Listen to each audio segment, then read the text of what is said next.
Students, द्रव्य की अवस्थाएं, स्टेट्स ऑफ मैटर। स्टूडेंट, द्रव्य की मुख्यतः तीन अवस्थाएं होती हैं।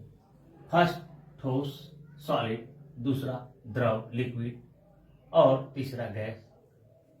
स्टूडेंट्स, ठोस वे द्रव्य होते हैं जिनका आकार और आयतन दोनों निश्चित होता है, जैसे ईंट, कुर्सी, पलंग, टेबल etc।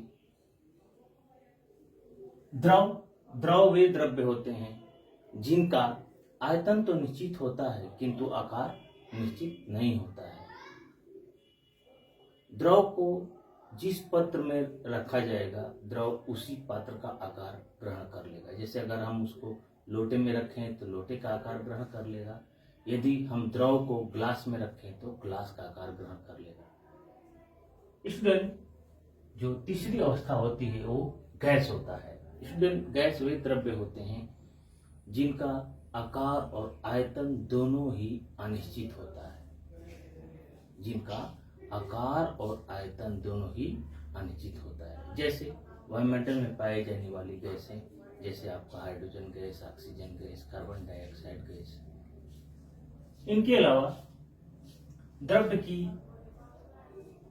दो और अवस्थाएं होती हैं, एक प्लाज्मा अवस्था और एक बोस-आइंस्टीन कंडेंसेट। स्टूडेंट्स, गैस की आयनीकृत अवस्था को हम प्लाज्मा अवस्था कहते हैं। गैस की आयनीकृत अवस्था में धन आवेशित कण और ऋण आवेशित कणों की संख्या लगभग बराबर होती है। Bose Einstein condensate. स्टूडेंट्स, भारतीय वैज्ञानिक सत्येंद्र नाथ बोस और वैज्ञानिक आइंस्टीन ने 1920 में द्रव्य की एक अन्य अवस्था का खोज किया जिसे हम बोस आइंस्टीन कंडेंसेट के नाम से जानते हैं। आइए जानते हैं ठोस, द्रव और गैस में क्या अंतर होता है। स्टूडेंट्स, ठोस, ठोस का आकार और आयतन दोनों ही निश्चित होता है। द्रव का आयतन तो निश्चित होगा किंतु इसका आकार अनिश्चित होगा। गैस का आकार और आयतन दोनों अनिश्चित होता है। ठोस जो होते हैं वो बहते नहीं। स्टूडेंट्स, ठोस बहते नहीं है। जैसे ईंट को आप देखे होंगे, ईंट बहेगा नहीं। द्रव जो होते हैं नीचे की ओर बहते हैं। किसी भी द्रव को अगर हम गिराएं तो देखेंगे आपको नीचे की ओर गिरेगा। तो जो द्रव होते हैं वो नीचे की ओर बहते हैं। गैस जो होती हैं वो प्रत्येक दिशाओं में बहती हैं। गैसें जो होती हैं वो हर एक दिशा में बहती हैं। जो ठोस होता है उनको बहुत कम दबाया जा सकता है। ठोस को लाइक दिस मार्कर, ठोस को बहुत कम दबाया जा सकता है। सॉलिड जो होते हैं बहुत ही कम इसको हम दबा सकते हैं, कंप्रेस कर सकते हैं। इसके बाद लिक्विड जो होते हैं वो ठोस की अपेक्षाकृत अधिक दबाए जा सकते हैं। जो द्रव होते हैं वो ठोस से अपेक्षाकृत अधिक उनको हम दबा सकते हैं, और जो गैस होती हैं वो सबसे अधिक दबाए जा सकते हैं। यानी कि गैसों को ठोस और द्रव दोनों से अधिक दबाया जा सकता है। ठोस जो होते हैं गर्म करने पर कम वृद्धि होती है ठोसों में।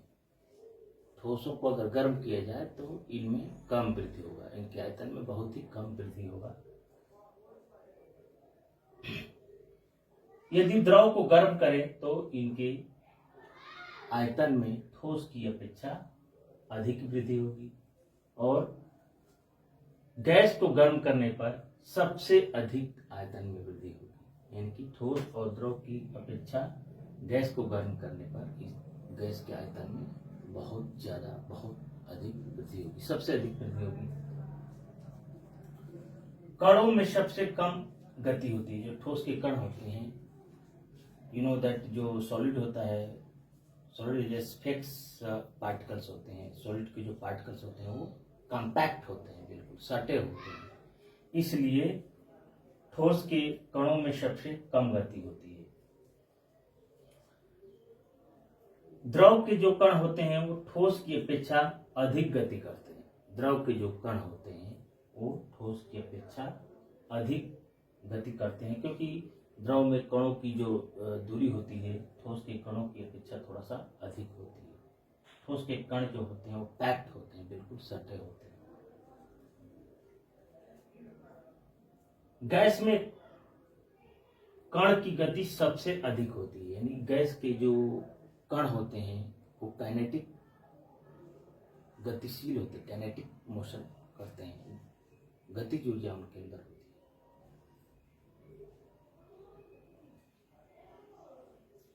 कणों के मध्य प्रबल अंतरा आणविक बल होता है।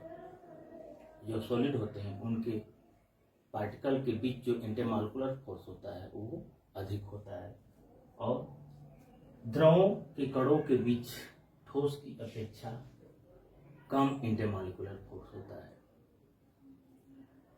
गैस के कणों के बीच जो इंटरमॉलिक्यूलर फोर्स या तो शून्य होगा या तो नगण्य होता है। जो सॉलिड होता है उनके गलनांक, क्वथनांक तथा क्रांतिक ताप जो होता है वो निश्चित होता है। Melting point, boiling point and critical temperature जो सॉलिड का होता है स्टूडेंट्स, वो क्या होता है, निश्चित होता है। द्रव का जो क्वथनांक होता है, बॉइलिंग पॉइंट, वो निश्चित होता है। गैस का जो क्रिटिकल टेम्परेचर, देखो जो क्रांतिक ताप होता है वो निश्चित होता है। Student I think